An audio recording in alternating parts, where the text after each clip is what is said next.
I wanted to share something with you guys today that I think is very relevant to all of our lives, and it's really about being able to hear the counsel of God. If you're not connected to your Creator, everything I'm saying to you right now is it's like speaking another language. But I want you to capture a verse if you could, and if you don't have a Bible, download one and put it on your phone, or if you've got one around the house, go ahead and grab it. And I'm going to bring you over to Psalm 32. Verse 8, actually. It's Psalm 32, verse 8.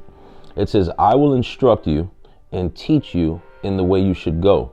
I will counsel you with my loving eye on you. And that's really what we need in order to lead our families, businesses, in order to lead our communities. You need to have the counsel of God over your life.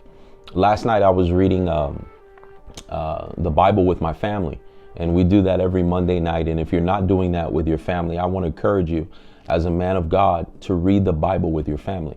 I don't care what you're going through, what struggles you're having personally. This word is sufficient. It's come from the heart of God, and it's for humanity. The Bible says that this word that I'm holding in my hand is good for reproof, correction, instruction, and that it is the counsel of God. It's the roadmap for our lives. So no matter what's going on, set aside at least 30, 45 minutes. Whether it be on a weekly or a daily basis, let it be something sincere that you do with your family and not religious. But sit down with them and be able to share the heart of God with them. While I was reading with my family last night, I was brought to Exodus 18. And if you know anything about the story of the Israelites in the Old Testament, you know that they were in bondage for several hundred years. The short version of the story is that God is able to liberate those people through a man named Moses, which many of us have learned about. But as the story progresses, we see that Moses is given a place of leadership. He's given a place of headship over the people of Israel. He receives some counsel, because he's responsible for all of these people. So you can only imagine, we're not talking about running IBM that has 100,000 or 150,000 employees. We're talking about running a community of several million, and there's only one man who's given that charge. Can you imagine having that responsibility? So if you look in the book of Exodus chapter 18, you're about to see the counsel of God. It says, now Jethro, the priest of Midian and father-in-law of Moses, heard of everything God had done for Moses and for his people Israel, and how the Lord had brought Israel out of Egypt. If you go down to verse 9, it says, Jethro was delighted to hear about all the good things that the Lord had done for Israel in rescuing them from the hands of the Egyptians. And as time goes on in their conversation, there's something very powerful that happens. Moses is having a discourse with his father-in-law. Moses takes his seat to serve as judge over the people.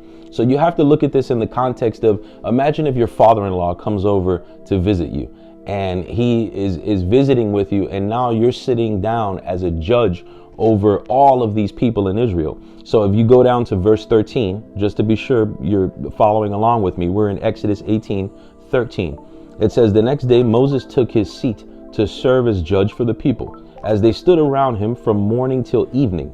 14, when his father-in-law saw all that Moses was doing for the people, he said, what is this that you're doing for the people? Why do you alone sit as judge while all of these people stand around you from morning till evening?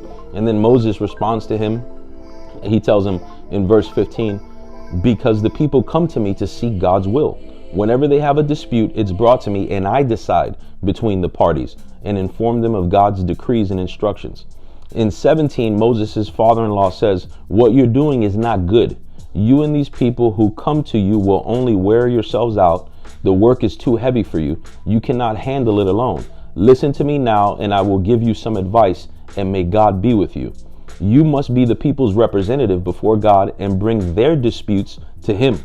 Teach them his decrees and instructions and show them the way they are to live and how they are to behave. But select capable men from all the people, men who fear God, are trustworthy men who hate dishonest gain, and appoint them as officials over thousands, hundreds, fifties, and tens, and have them serve as judges for the people at all times. But have them bring the difficult cases to you. The simple cases they can decide themselves. That will make your load lighter, because they will share it with you. If you do this and God so commands, you will be able to stand the strain, and all of these people will go home satisfied. Jethro, in this example that's happening here in Exodus 18, has the counsel of God for Moses. What you're seeing happen here is really what we need to have as leaders of our home, our businesses. We need to have a counsel, a physical counsel that's sitting around us. Usually, and I've been trained to take a look at 5 different men, where you have a pastor, you have a patriarch, which is someone that has birthed spiritual sons over the course of time. You have so you got a spiritual father, you have a pastor, you have a patriarch, and 2 peers. These are people that are at the same level that you are, and their lives are exemplary, and they're headed in the right direction as men. When you have this counsel around you, you're going to be able to make the proper decisions and have someone to bounce things off of, just like Moses did in this example. So today, we want to stay with the mindset that the counsel of God is a blessing to our lives, and it helps us to lead our families and businesses with excellence.